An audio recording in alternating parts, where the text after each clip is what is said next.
네.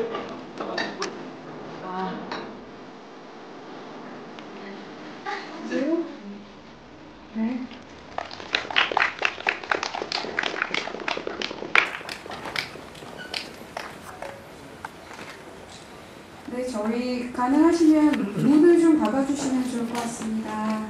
네. 그럼 우선 감독님과 출연자분들 인사 말씀과 뭐 간단한 개봉 소감 저도 그렇고 본격적인 질의응답 시간을 갖도록 하겠습니다. 감독님부터 인사 부탁드리겠습니다. 네, 안녕하세요. 수학영재 형주를 연출한 최창원입니다. 들어오기 전에 광민규 배우하고 잠깐 얘기를 나누는데요. 제 영화는 극장에서 스크린으로 봐야지만 감동이 더 많이 오는 영화 같다고 이제 두 사람이 잠깐 얘기했는데요. 네, 아무튼 스크린에서 본 이 영화가 마음속에 감동이 와닿았으면 좋겠다는 말을 드리고 싶습니다. 반갑습니다. 네, 안녕하세요. 수학영재 형주에서 형주를 맡은 정다민 배우입니다. 반갑습니다. 안녕하세요. 수학영재 형주에서 지수를 연기한 김태원입니다. 반갑습니다. 네, 안녕하세요. 수학영재 형주에서 민규씨 역할을 맡은 배우 광민입니다. 만나서 반갑습니다. TMI이긴 한데요. 제가 오늘 생일이거든요. 축하해 주신다면 저희 지금 긴장하고 있는 정다민 배우를 응원해 주세요. 광민규 배우님께서 더 긴장하시는 건 아니시죠? 네, 혹시 질문이 바로 준비되셨으면 저희 마이크가 이동하도록 하겠습니다. 손 들어주시면 가도록 할게요. 그럼 질문 기자님들 준비하시기 동안 제가 먼저 질문을 여쭙겠습니다. 감독님, 이 작품이 벌써 몇 번째 장편이죠? 6번째 장편이신가요? 이 시나리오를 또 네, 이거 네. 만들 때는 6번째였고요. 뭐 뒤에 한 편 더 찍어서 네, 아무튼 7편째가 됐는데 뭐 편수로는 6편입니다. 네. 네. 네, 이 작품도 매치컷이라는 회사의 대표이자 프로듀서이자 감독님이신 분께서 연출을 하면 어떻겠냐라고 의뢰를 한 걸 알고 있는데요. 그렇게 의뢰를 받으시고 시나리오를 각색하는 과정 이런 이야기 조금 들려주시면 이 작품이 어떻게 구상이 되었고 설계가 되었는지 나눠주시면 좋을 것 같습니다. 네, 이 영화의 시나리오는 제작사의 대표이자 시나리오 작가이자 본인 역시도 감독인 김기현 감독이 시나리오를 쓰고 난 다음에 저한테 보여줬어요. 자기가 연출하고 싶은 영화 중에 수학영재가 나오는 수학 얘기가 있는 영화가 있는데 본인이 이제 수학과 출신이거든요. 그래서 그걸 받고 난 다음에 읽었어요. 읽었는데 영화 자체가 원래 시나리오가 가지고 있던 영화가 이 문라이즈 킹덤이라고 애기들 보이스카우트 나오고 하고 이런 영화 있잖아요. 되게 귀엽고 예쁘고 이런 영화였는데 제가 이 시나리오를 보고 난 다음에 대표님 이거는 제가 못할 이야기 같다. 내가 하게 된다 그러면 형주의 배경을 다 바꾸고 싶다 라고 했어요. 하니 이제 김기현 대표가 그러면 각색을 한번 보고 싶다 라고 해서 보여드렸어요. 보여드렸더니 감독님 스타일대로 풀면 재밌을 것 같다. 연출을 해주세요 라고 하더라고요. 네. 그렇게 해서 시작하게 됐습니다. 네, 그러면 나머지 세 배우님들은 어떤 분은 오디션, 어떤 분은 특채, 어떤 분은 낙하산 같은 느낌이 있는데요. 네, 각자 어떻게 캐스팅 되어가지고 시나리오를 보고 어떠셨는지 시나리오에 대한 첫 소감 이야기 나눠주시면 좋을 것 같습니다. 광민규 배우님부터. 안녕하세요. 낙하산 광민규입니다. 네, 감독님하고는 벌써 3번째 작품인데요. 감독님이 어느 날 책을 보내주시면서 민규씨 역할을 맡아줬으면 좋겠다고 감사하게도 제안해 주셔서 네, 작품에 참여하게 됐고 글 읽자마자 추천한 감독님 영화다 영화의 감성이 잘 느껴진다. 왜냐면 저는 그전에 작품을 같이 했었으니까 아 이거 잘 만들어 보고 싶다, 연기 잘 해보고 싶다라는 생각이 들었는데 막상 또 아빠 역할을 맡는 것에 대한 좀 약간 두려움이 있었는데 다 여기 있는 다민이랑 세원이랑 또 우리 우연서 배우, 뭐 김민서 배우 저를 아빠로 만들어줘가지고 재밌게 촬영했던 것 같아요. 나중에 이제 전주영화제에서 상영해서 봤었을 때도 원래는 그 전에 추장훈의 영화 중에서 내가 사는 세상을 제일 좋아했는데 이제는 수학영재 형주가 1등이에요. 네. 김세원 배우님 부탁드립니다.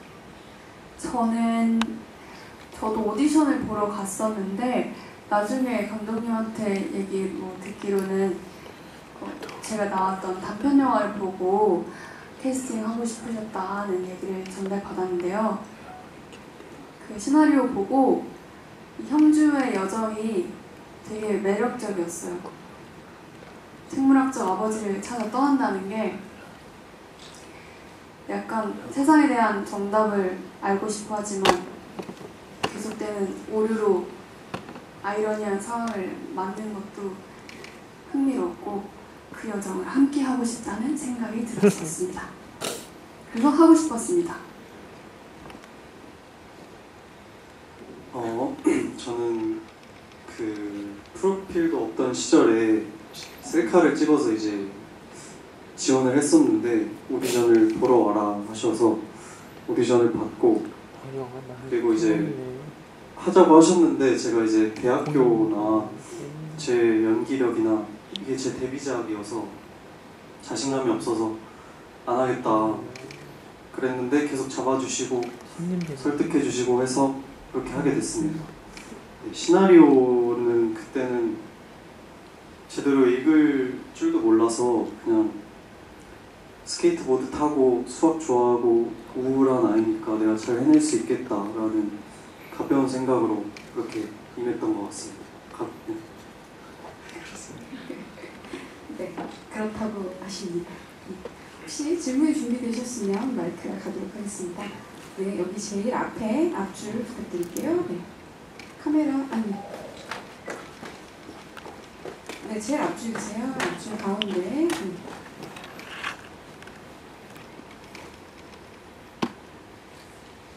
올해가 벌써 10월입니다. 10달 동안 본 대한민국 독립영화 가운데 제일 잘 만들어진 영화인 것 같습니다. 그래서 처음부터 손을 들었는데 손을 들고 있는 사이 질문 2개가 사라졌어요. 자세하게 설명을 좀 드리면, 설명이 아니라 질문을 좀 드리면, 이게 로드무비인지, 감독님께 드리는 질문입니다. 로드무비인지 LGBTQ의 얘기도 나오고 독립영화가 다룰 수 있는 주제들을 한 영화 속에 마치 연관모처럼 다 넣어놓은 것이어서 그리고 맘마미아의 아버지 찾아가는 스토리도 떠오르고요. 도대체 어디에다가 포커스를 둬야 될까라는 생각이 들어서 처음 그 김기현 씨 시나리오 말고 본인이 생각했던 극과 이 극이 지금 빠져나온 이 현상이 무엇에 포커싱을 둔 것인지 정리를 좀 해주시면 좋겠고요. 답변 준비해 주시는 동안에 그 다음에 위아툴이라고 하는 곡 주황발 무덤새가 나오길래 저는 이제 감을 좀 잡았습니다. 결이 다른 존재를 찾아가다가 결국은 생물학적인 것과 비생물학적인 것을 구분하겠구나라는 생각이 들었고, 그 다음 이 하셀브라드 카메라를 든 지수의 정면에서는 갑자기 조그마한 카메라에서 흰색 흑백으로 바뀌는 것을 보고 미학적인 면도 추구한다는 생각이 들었습니다. 그래서 두 번째 질문은 지수 역을 맡은 김세원 배우에게 드린다면, 혹시 하셀브라드를 감독님이 들고 찍는 법을 알려주시면서 여기에서 나오는 것이 흑백으로 나올 거라고 얘기를 하셨는지, 본인은 그것을 찍으면서 어떤 생각을 하시는지 그걸 좀 알려주시고요. 그다음 우리 민규 배우는 클라투라고 하는 앨범이 정말 수학처럼 생겼어요. 삼각형 앨범 표지처럼 LP가 그렇게 생겼어요. 그것을 CD를 들고 왔다라고 하는데 그게 이해가 잘 안 가거든요. 여기서 멘트로만 나오는데 그것을 CD로 어떻게 들고 가게 되었는지, DS를 만난 거 이런 것들 굉장히 의리 있는 역할을 나온 거는 좋은데 클라투하고 맥이 잘 안 맞아서 그것을 감독님과 어떻게 상의를 했는지 여쭙고 싶습니다. 그다음 마지막 질문이자 칭찬입니다. 정다민 배우 처음 연기하는데 이렇게 잘할 수 있나요? 무표정이 곧 이 모든 것들을 다. 그다음에 사운드 더빙도 본인 목소리죠? 그렇죠. 내레이션? 네네네. 아주 똑 떨어지게 멋이 있었고요. 그다음 그렇게 하겠습니다. 무라카미 하루키의 마지막 그 부분까지 기억이 나시면 다시 한번 들려주시면 좋겠습니다. 이상입니다. 잘 봤습니다. 네. 많은 질문 중에서 어떻게 우리 감독님께서 먼저. 네. 네, 그러니까 김기현 감독의 톡하고 다른 점은 일단 톡의 주인공들은 귀엽기도 하지만 흔히 말하는 중산층 이상의 가정이었어요. 그래서 제가 나고 자란 어떤 그런 배경이 그런 것과는 거리가 좀 멀었거든요. 그래서 그거를 저한테 맞는 배경으로 바꾸고 싶었던 어떤 그런 마음이 있었어요. 그래서 이 영화가 가지는 어떤 무드라고 생각하면 저는 80년대라고 생각했었거든요. 80년대 생각하고 서정성과 같은 동네 친구들, 같은 동네에 사는 삼촌들, 이모들 이런 것들을 생각을 했었어요. 그래서 그것을 중점으로 두고 시나리오를 쫓고 영화화시키고 싶어 했었고요.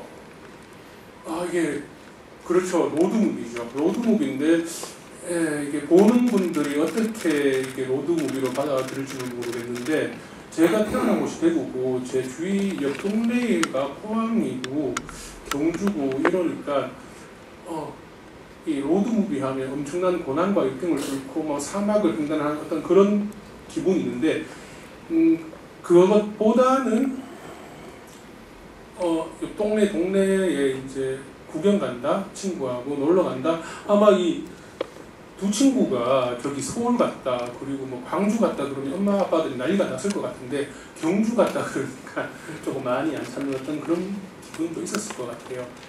근데 이 영화 만들고 맘마미아 소리를 너무 많이 들었거든요.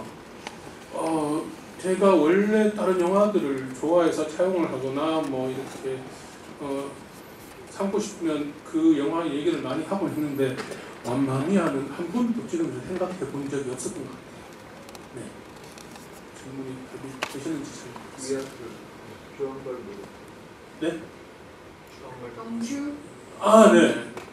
거기는 그냥 제가 평소에 가보고 여기서 꼭 찍고 싶었다라고 생각해서 그냥 찍은 곳인데 네, 그렇습니다.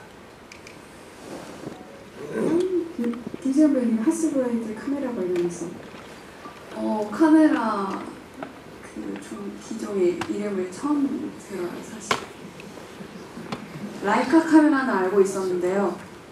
제가 다니고 있는 그 카메라들이 엄청나게 비싸고 오래된 카메라라는 건 알고 있었고 또 제가 이렇게 찍은 게 셀브레이드라고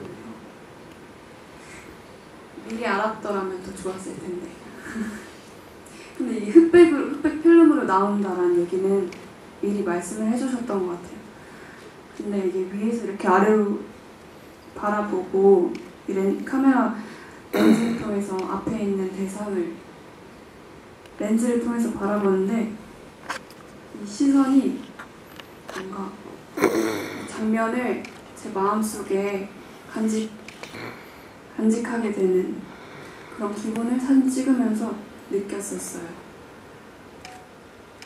제 눈앞에 있는 장면을 수집한다라는 마음으로 카메라를 들었던 것 같아요. 이게 카메라의 의미보다는 이 영화에 나오는 형주의 친구들이 어떻게 보면 다 특기생이잖아요. 여기 나온 재우도 컴퓨터를 엄청 잘하는 특기생이고 수학 천재고 사진을 전문적으로 찍는 학생으로 나오는데 원래 지수의 역할은 체조 선수였어요. 국가대표 상비군 정도에 올라가는 체조 선수였는데 제 기억에는 우리 김세형 배우가 체조도 하고 싶다고 그랬었던 것 같은데 제가 암만 생각해도 국가대표 상비군 출신 정도의 체조 선수로까지는 이렇게 백덤블링이나 이런 걸 못할 것 같더라고요.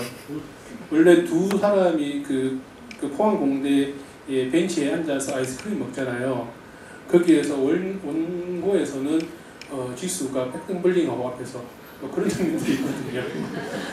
예, 그게 너무 좋을 것 같아가지고 그러면 지수도 뭔가 자기가 할 수 있는 특출난 재능이 있었으면 좋겠다라고 생각을 해서 지수의 캐릭터를 사진 찍는 친구, 그것도 디지털 카메라가 아니라 아날로그 카메라로 찍는 친구로 이제 바꿨고요.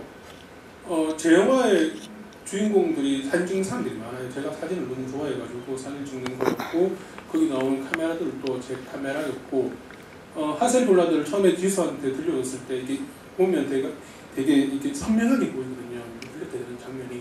그거 보고 디지털 카메라만 보고 자란 세대라서 그런지 몰라도 깜짝 놀랐던 기억이 있어요. 너무 선명하게 잘 보이니까. 네, 그랬습니다. 네, 그러면 다음 질문 클라우트 앨범에 대한 얘기. 너무 영화를 잘 봐주시고 질문도 디테일하게 해주셔서 감사한데 제가 클라우트 얘기 잘 몰라서 감독님에게 토스하도록 하겠습니다. 예, 클라우트도 제 취향에 담긴 그런 건데요.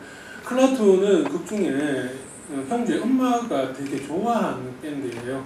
그래서 민규가 그걸 알고 이제 선물을 해주는 거였거든요. 아무튼 제 취향이 담긴 그런 밴드라고 생각해 주시면 될 것 같아요. 그게 CD냐 LP냐 이런 것들은 별 상관이 없었습니다. 네, 답변 되셨는지요? 네, 다음 질문. 정답인 네, 정다은 배우님. 네.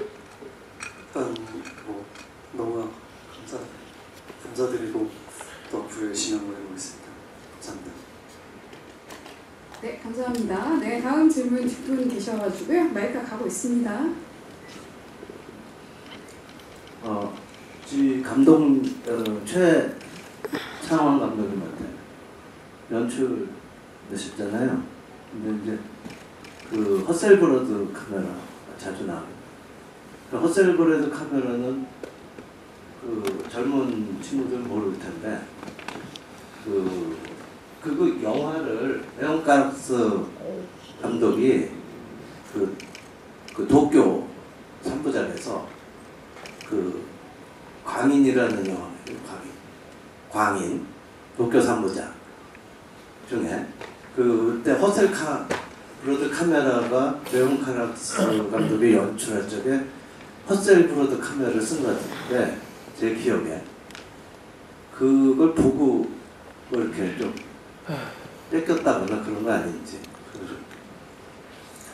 저 도쿄 3부작이 거기에 레오카라스편에 하셀블러드가 나오는지 잘 모르겠고요. 세상에 많은 영화들이 하셀블러드가 많이 나오는데 뭐 8가 2분의 1도 나오고요. 많이 나오잖아요. 근데 아까 제가 말씀드렸다시피 하셀블러드는 제 카메라고요. 제가 하셀블러드 열심히 사진을 찍고 있고 지수한테 사진가라는 역할을 부여하기 위해서 이제 하셀블러드를 이제 쥐어줬고 뺏기지는 않았습니다. 예. 네, 또 다음 질문 준비되셨으면 마이크가 가도록 하겠습니다. 네, 조금 더 준비를 해주시면 좋을 것 같고요.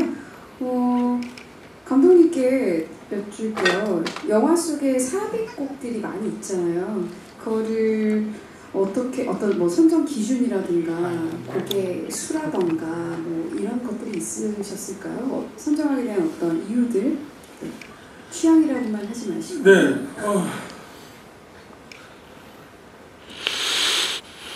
이게 극 중에 이제 형제 엄마가 밴드를 하잖아요. 펑크의 영원걸 되고 싶다라고 했었고 노래의 모든 곡들은 제 생각에서는 이 밴드 가사 하나메이가 하는 음악일 거라고 생각을 했었어요.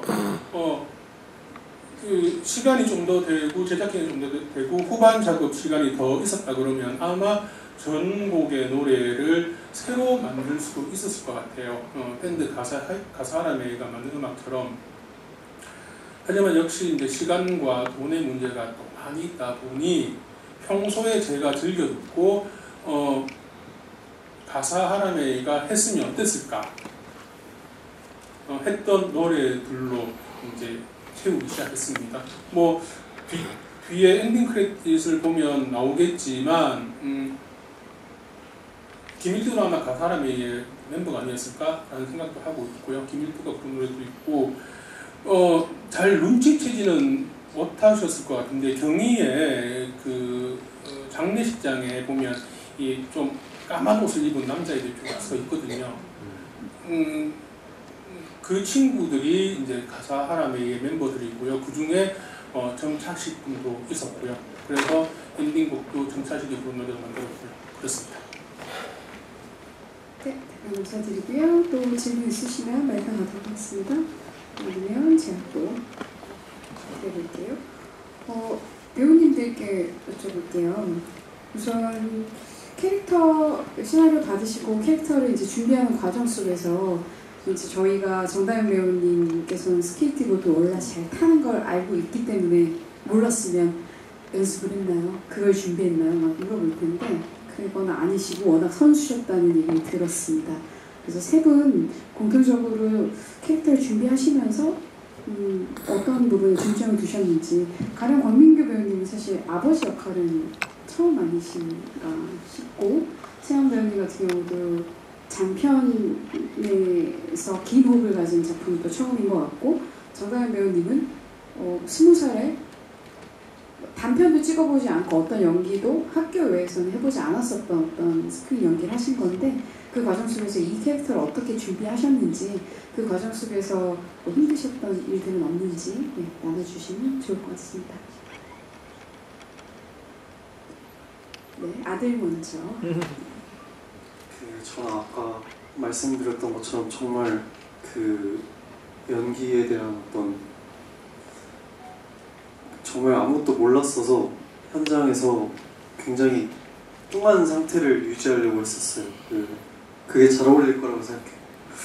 그리고 연기와 어떤 저의 삶을 분리를 못 시켜서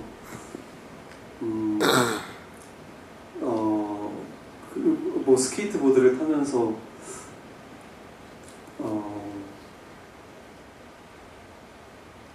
그런 것들을 정말 그냥 감각적으로 했던 것 같습니다. 앞에서 주는 만큼 최대한 느끼려고 뭐 그런 노력들을 했던 것 같고 그랬던 것 같습니다. 제가 갑자기 생각나는데요. 제가 광민규 배우랑 내가 사는 세상 찍을 때 광민규 배우한테 어깨동무를 그렇게 많이 든 기억이 나요. 이 원체 정다민 배우와 마찬가지로 메소드를 너무 해가지고 현실과 영화 속의 경계가 너무 힘들어져가지고 민규와 어깨동무를 하고 슛 들어가기 전에 많은 얘기를 했던 것 같은데 소화경제 형조 찍을 때도 정다민 배우하고 어깨동무를 진짜 많이 했던 것 같아요. 어깨동무 하면서 제 감정 상태도 체크하고 너무 딥하게 가길래 약간 좀 떨어져 나오는 게 좋지 않겠느냐라고 얘기를 하고 촬영이 이제 3분 2가 넘어갔을 때 광민규 배우가 저한테 와서 정다민하고 같이 못하겠다고 했던 기억도 나고요. 네, 너무 못 살리고 있었어요. 다민이가 광민규 배우를 그랬던 기억이 납니다. 네, 광민 배우는 그러면 이 부분에 대해서 어떻게 이야기해 주죠? 지금 생각해보면 그렇게 못살게 굴었나? 라는 생각을 하게 되는데 그 당시 때는 저도 좀 삐졌던 것 같아요. 그래서 감독님한테 가서 일렀는데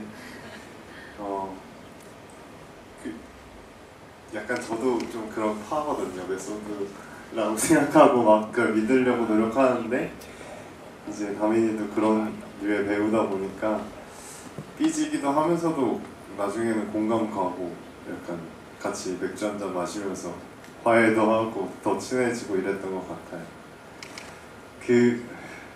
저는 캐릭터를 만들 때 가장 중점적으로 생각했던 건 말씀하신 대로 아버지라는 존재가 아들에게 갖는 사랑 이런 것에 대해서 좀 많이 생각을 했었던 것 같아요. 왜냐면 아직 저는 자식을 낳은 경험이 없기 때문에 유사 관계를 많이 생각해보고 어떻게 이입을 해야 될지 처음에 너무 어려워서 막연했는데 약간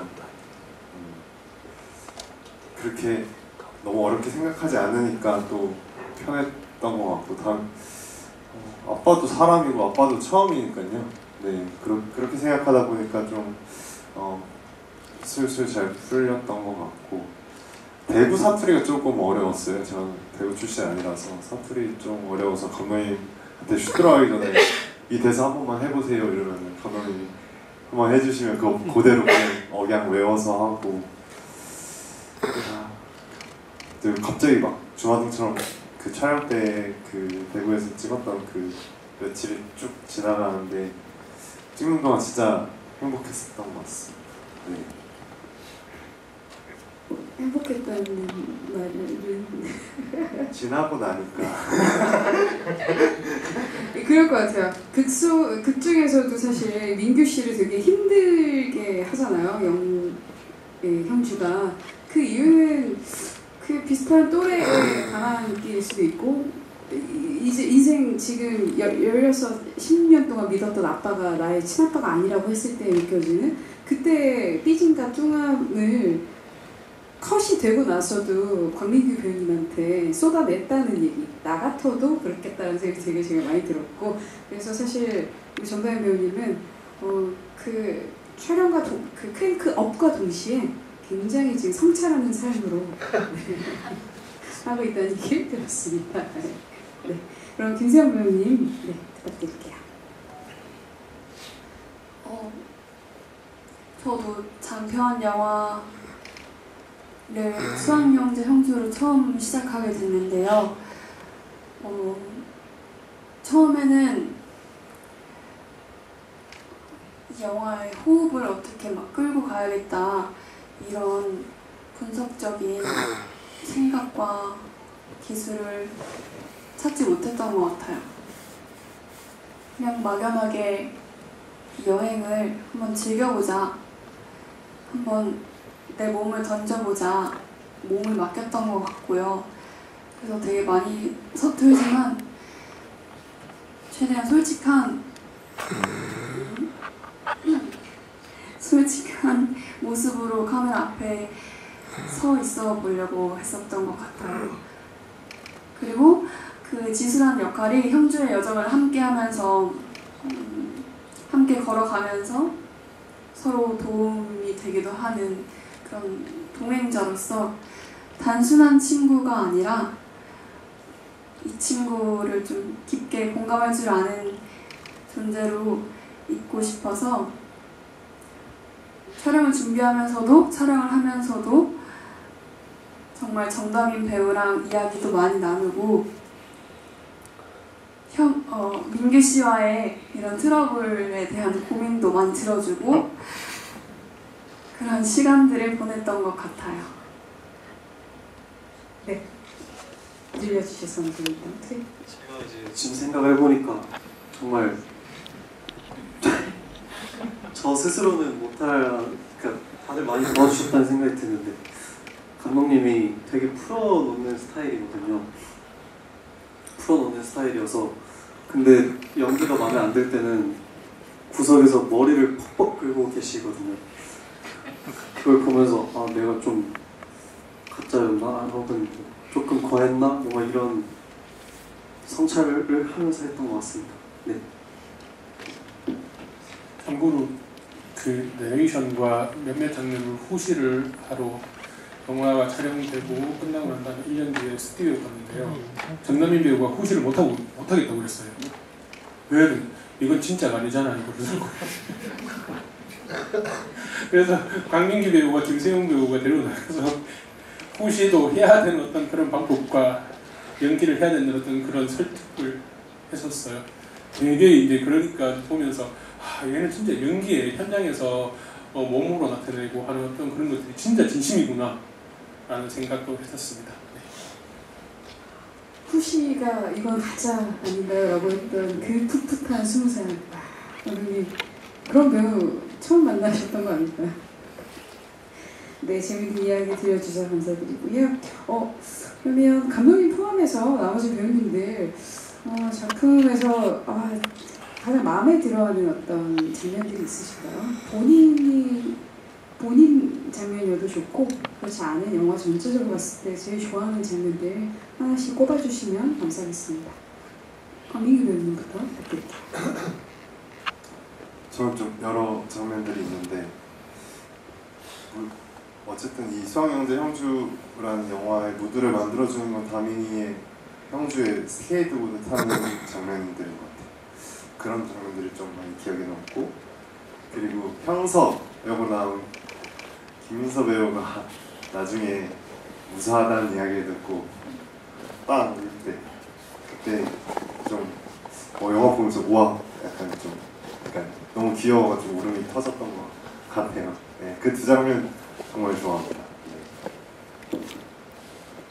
저는 형주가 엄마의 노래소리를 듣고 꽁꽁 고충했던 마음이 풀리는 순간, 그 장면, 민규 씨와 함께 셋이서 포옹을 하면서 위로의 마음을 나눴던 그 장면이 너무너무 좋고, 영화가 완성되고 나서 화면으로 보는데 그 애틋한 마음과 온기가 느껴져서 그 장면 제일 좋아해요. 저는 그 민규 씨가 이 모든 여정이 끝나고 형주의 어릴 적 갓난아기 영상을 보는 그 장면이 되게 아버지 생각나고, 그리고 저는 또 속을 썩였던 사람이니까 되게 마음이 짠해 좋았다, 먹먹했다 그런 것 같습니다. 그래서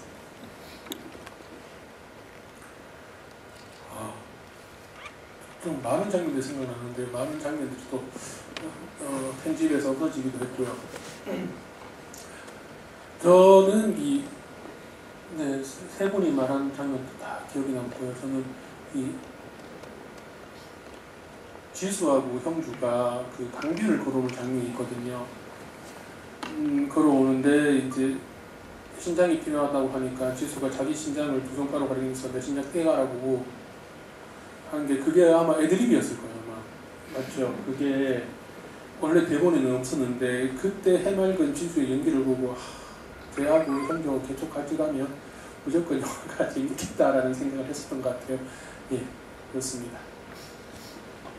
저도 개인적으로 지금 김세영 배우님이 말씀하신 그 장면 너무 좋아하는데, 그게 사실 이어폰으로, 그러니까 배우님들한테는 그 형주가 듣고 있는 음악이 그 음악이다라는 얘기를 다 알고 계셨는지, 그리고 어떤 음악을 듣는데 안 들리는 거잖아요, 나머지 분들. 근데 형주가 뭔가 울음을 참는 듯 하다가 우는 어떤, 그러다가 계속 쳐다보다가 아버지 민규 씨가 가장 먼저 가서 안아주고, 그 다음에 같이 또 우리 지수도 가서 이렇게 포옹해주는 장면이 있는데, 그 장면의 어떤 디렉션이나 그런 구성을 어떻게 하셨는지, 어느 정도 있다가 포옹하러 가라라든지 뭐 그런 걸 하셨는지, 아니면 즉흥적으로 어떻게 정리됐는지 그게 좀 궁금합니다.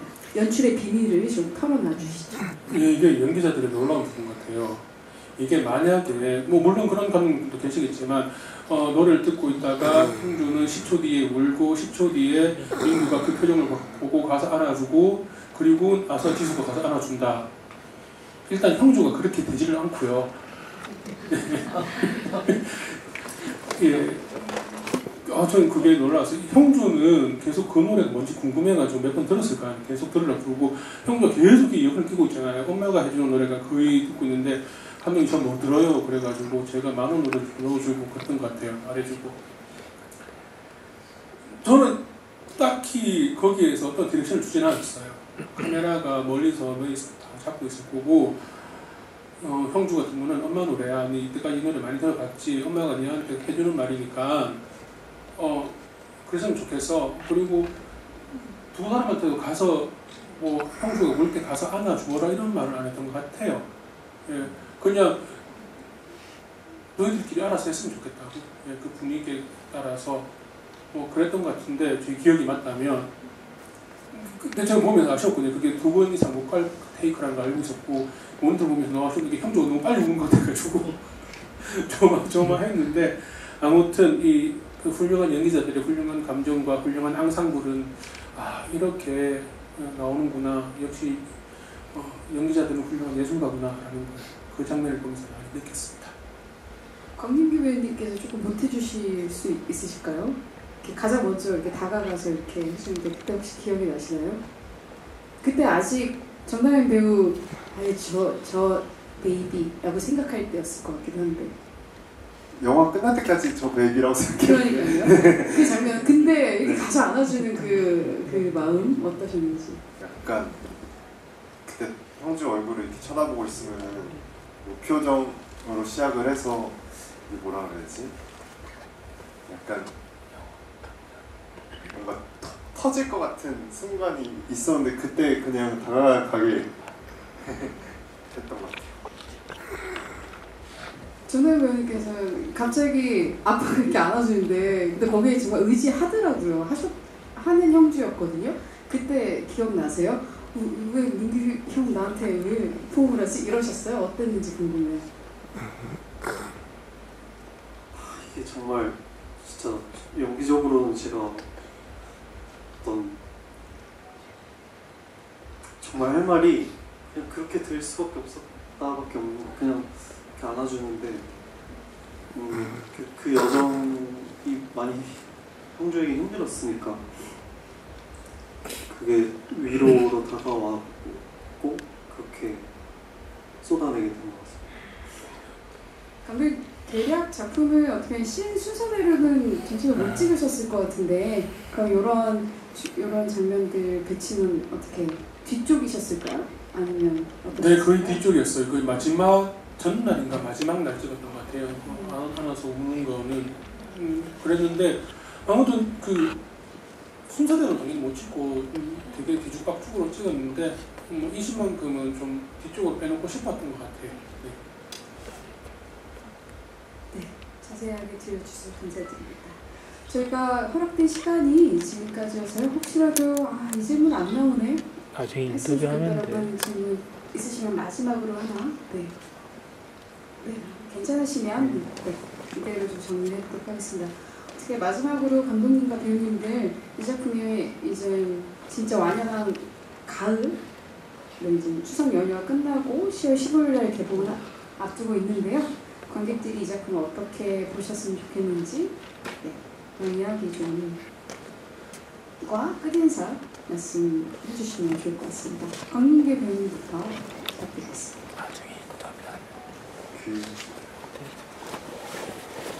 유난히 제가 많이 좋아하는 영화인 것 같아요. 그래서 친구들, 가족들이랑 같이 추석 끝나고 이제 극장 가서 영화 보시면 너무 좋을 것 같고 진짜 이 영화는 나중에 뭐 혹여나 OTT로 나오거나 뭐 이제 TV로 보게 된다면 감동이 확 줄어들 것 같은 영화거든요. 큰 스크린에서 좋은 사운드를 들으면 훨씬 더 감동이나 영혼이 많이 남겨질 것 같아서 요즘 참 극장 어렵긴 한데 극장에서 이 영화를 꼭 봐주셨으면 좋겠어요. 네, 제가 정말 좋아하는 영화입니다. 잘 부탁드립니다.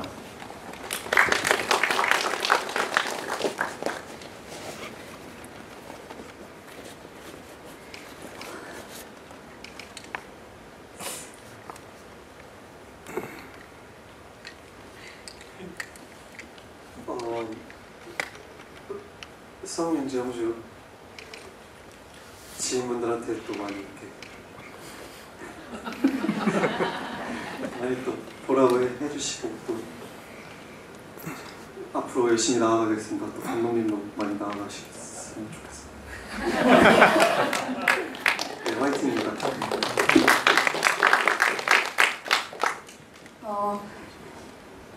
영화를 보셔서 아시겠지만 형주가 민규 씨를 끝날 때쯤이야 아버지라고 부르잖아요. 너무 가까이 있어서 보지 못하는 것들이 있는 것 같아요. 이 영화를 가까운 소중한 분들과 함께 나누셨으면 좋겠고 소중한 시간 보내셨으면 좋겠습니다. 감사합니다. 네, 그런 생각을 했어요. OTT 보면 요즘 너무 많은 피와 칼과 도파민이 넘쳐나는데 이게 OTT를 보면 정영사가 스킬이 가능한 영화거든요. 가만히 형주 얼굴을 누가 보겠어요? 가만히 민규 얼굴을 누가 보겠어요? 그렇기 때문에 스킵이 가능하지 않고 극장에서 스크린을 보면서 마음과 감정들이 차곡차곡 쌓여가서 끝에는 이제 의미 있는 영화가 되었으면 하는 바람으로 영화를 만들었고요. 그래서 많은 분들이 극장에서 영화를 좀 봤으면 싶은 생각도 있습니다. 네, 감사합니다. 네, 그럼 저희 수학 영재 형주 지휘응답 시간을 마쳤고요. 끝 순서로 사진 촬영을 좀 진행하도록 하겠습니다. 잠시 저희 탭을 누르고 하도록 하겠습니다. 여러분들 잠시 이쪽으로 와서 기다려주시면 준비하도록 하겠습니다.